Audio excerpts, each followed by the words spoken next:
In this video, we're going to be looking at what happens in the distal convoluted tubule, which is the second last section of the nephron, and finally, what the role of the collecting duct is as the filtrate has traveled all the way through the nephron and is ready to be transported all the way down for storage in the bladder before ultimately being removed from the body.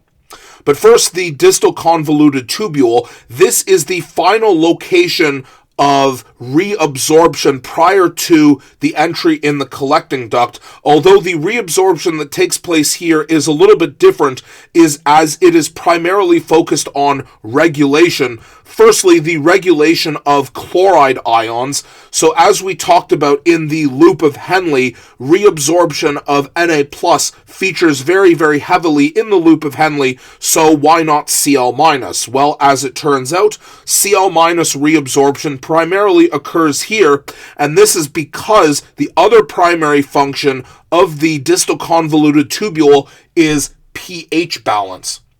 Now, what this means is that Cl frequently occurs whenever we have H+,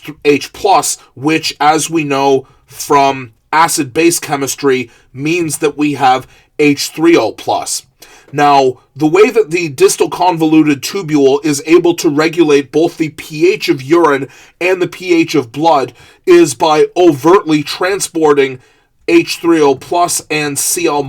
in either direction, meaning into the urine from your blood or out of your urine into your blood, regardless of concentration gradient, which means as long as we have a consistent supply of ATP, we should always be able to employ active transport in order to transport either of these ions. And again, the movement of H3O+ has an added benefit of being able to stabilize pH.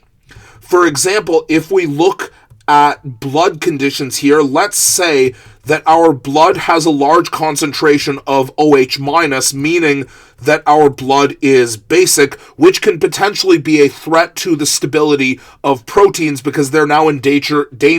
of denaturation. Well, one thing that the distal convoluted tubule can do, if we have a large reservoir of acid, H3O+, as long as we have a supply of ATP to pump this H3O+ into the blood, we can do that, moving the H3O+ from the urine in your distal convoluted tubule into the blood, allowing OH- and H3O+ to react and neutralize each other, giving us water and thereby stabilizing the pH of the blood. The reason why Cl- is typically moved across here is because typically you don't ever have positive charge without negative charge, so the two are normally moved together in order to balance the charge of one that is transported.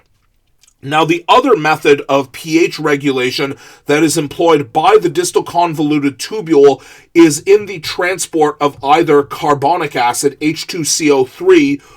or the base form of carbonic acid, that being hydrogen carbonate, HCO3-. So if you remember all the way back to the time when we talked about the importance of regulating pH in water, situations like this where we have the acid form of a compound and the base form of a compound are what we call buffer solutions, or simply buffers. And a buffer solution is a mixture of an acid and a base that allows this solution to neutralize any aberrant pH in the body. So in this situation, if our blood is too basic, what the distal convoluted tubule would do is transport carbonic acid into the blood in order to make the blood more acidic and neutralize base. However, if the opposite problem was present, if our blood was too acidic, which is actually much more likely due to the ease of which acid is produced, what the distal convoluted tubule will do is transport the base form HCO3- into the blood to neutralize this acid by making the blood more basic, both of which having the obvious effect of stabilizing the pH and bringing the pH of blood closer to that of 7. After this stabilization of pH is done, the filtrate that remains unabsorbed enters the collecting duct, and the job of the collecting duct is, because multiple nephrons feed into the collecting duct, every nephron's filtrate might have a slightly different balance of water and of salt, or more specifically sodium ions. So the job of the collecting duct in the receiving of all this filtrate is to establish a final isotonic balance between the water and salt that is entering the collecting duct, like this. For example, if our urine is hypotonic,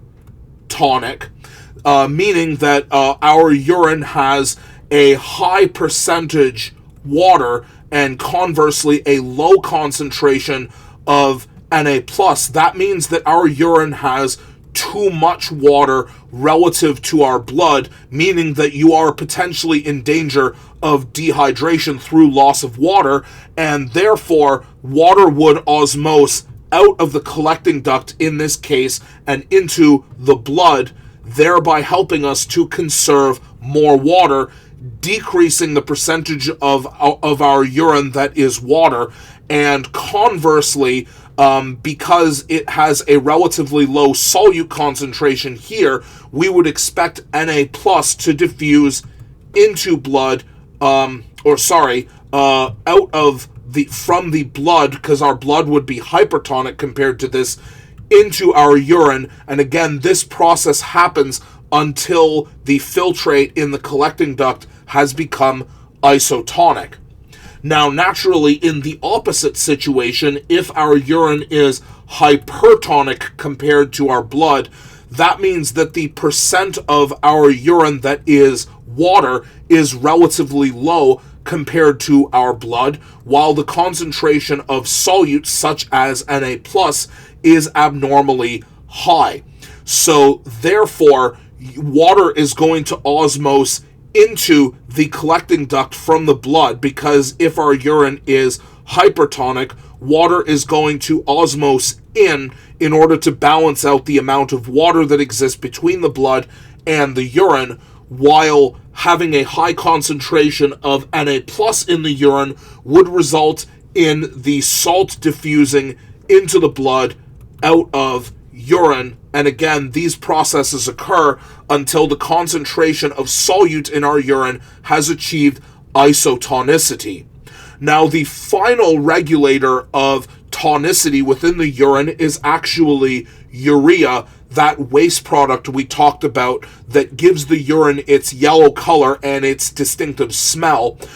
is also very important in regulating the tonicity. So in the event where our urine is hypotonic, meaning that we would have too much water, this is where urea would would diffuse into the collecting duct, again in the event that our urine is hypotonic, or potentially urea can diffuse out of the collecting duct if our urine is actually hypertonic, meaning that there is too little water and too much solute present. And again, this occurs back and forth between the collecting duct and the blood, depending on the tonicity, with the primary goal of maintaining the concentration gradient and maintaining isotonicity between the filtrate in the collecting duct and the blood in the peritubular capillaries. In the final two videos of this topic, we are going to look at the specific hormones that regulate the amount of water and the amount of Na+ that are reabsorbed from the collecting duct into blood, and the various stimuli that are used in order to regulate them.